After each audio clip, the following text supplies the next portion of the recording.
24 सितंबर 1932 मेरे जीवन की सबसे बड़ी गलती थी। जरा सोचिए, ये कोई मामूली बयान नहीं है। भारत के संविधान निर्माता डॉक्टर B.R. अम्बेडकर ने इतिहास के एक इतने अहम दिन को अपनी सबसे बड़ी गलती आखिर क्यों कहा? ऐसा क्या हुआ था उस दिन? आज के इस विश्लेषण में हम इसी ऐतिहासिक रहस्य की तह तक जाने वाले हैं। तो चलिए बिना किसी देरी के सीधे मुद्दे पर आते हैं। हमारे स्रोत ने पूना पैक्ट यानी पूना समझौते का एक बहुत ही गहराई से और आलोचनात्मक विश्लेषण किया है।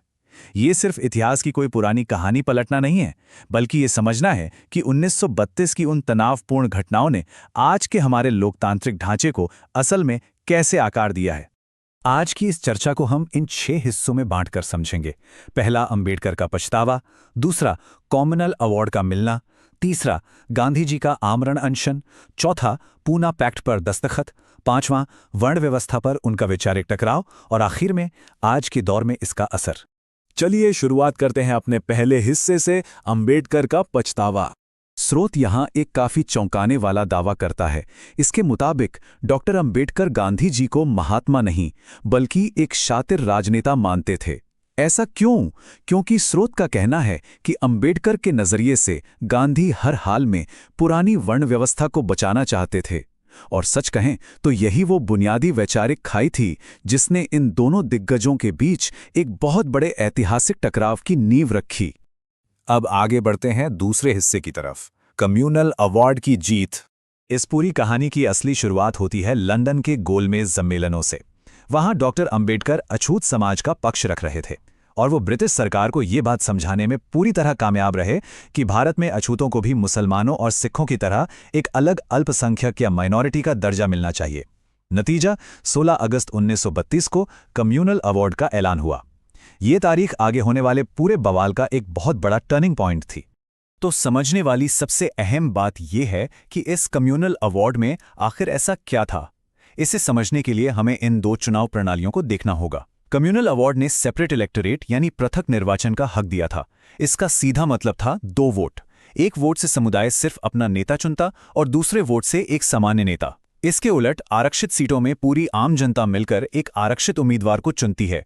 स्रोत बताता है कि अम्बेडकर का साफ मानना था कि पृथक निर्वाचन से ही ऐसे मजबूत नेता उभरेंगे जो किसी पार्टी के नहीं बल्कि सीधे अपने समाज के प्रति जवाबदेह होंगे।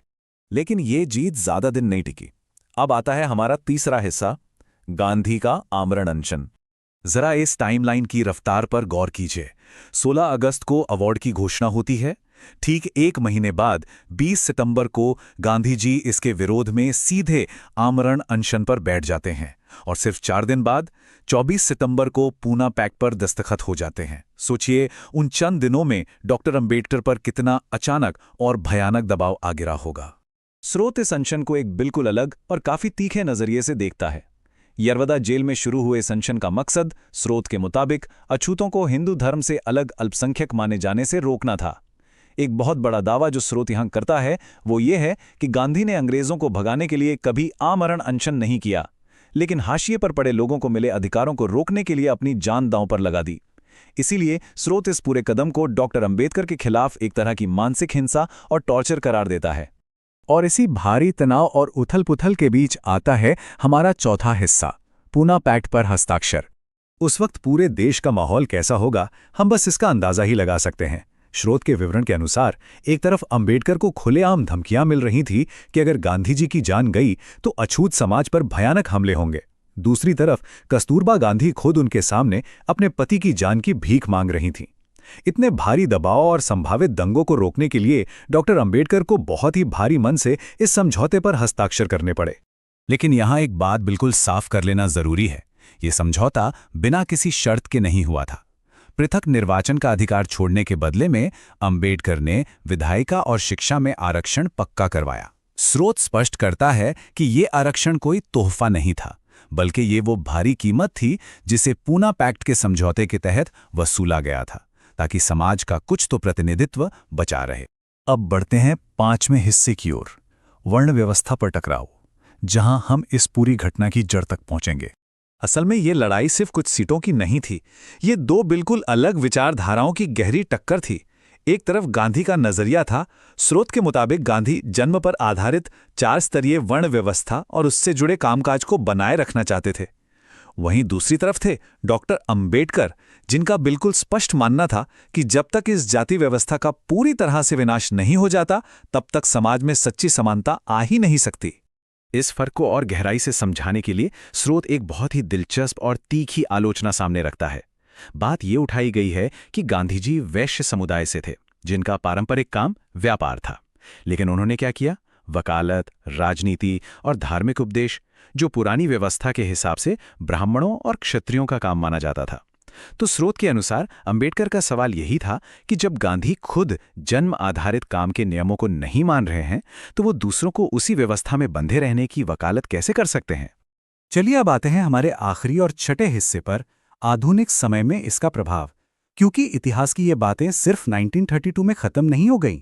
आज की राजनीति पर इसका क्या असर हुआ, इसे समझाने के लिए स्रोत मान्यवर कांशीराम जी के एक बहुत ही कड़े शब्द का इस्तेमाल करता है, चमचा युग।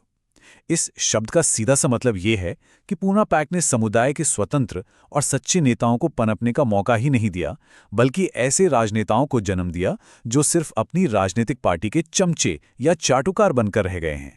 स्रोत के इस तर्क को अगर हम आज के संदर्भ में देखें, तो पृथक निर्वाचन न होने का नतीजा ये है कि आज आरक्षित सीटों वाले नेता अपने समाज से ज्यादा अपनी पार्टी का प्रति वफादार होते हैं, क्योंकि चुनाव लड़ने का टिकट तो उन्हें पार्टी देती है। यही वजह है कि जब हाशिए पर पड़े लोगों पर अत्याचार होते हैं या निजीकरण जैसी नीतियां आती हैं, तो ये नेता अक्सर खामोश रहते हैं। स्रोत का कहना है कि ये लोग अपने समाज की बुलंद आवाज बनने के बजाय बस सरकार के प्रवक्ता बनकर रह जाते हैं। तो जाते जाते ये पूरा विश्लेषण हमारे सामने एक बहुत ही गहरा सवाल छोड़ जाता है। अगर हमारे आज के लोकतंत्र की नींव ऐसे ही ऐतिहासिक दबावों और समझौतों पर रखी गई है, तो आज सच में हाशिए पर पड़े लोगों की आवाज कौन है? क्या हमारी आज की चुनाव प्रणाली उन्हें सच्चा प्रतिनिधित्व दे पा रही है, या हम बस एक पुराने समझौते का नतीजा ढो रहे हैं? सोचने वाली बात है ना? आज के इस विश्लेषण में हमारे साथ जुड़ने के लिए बहुत बहुत शुक्रिया।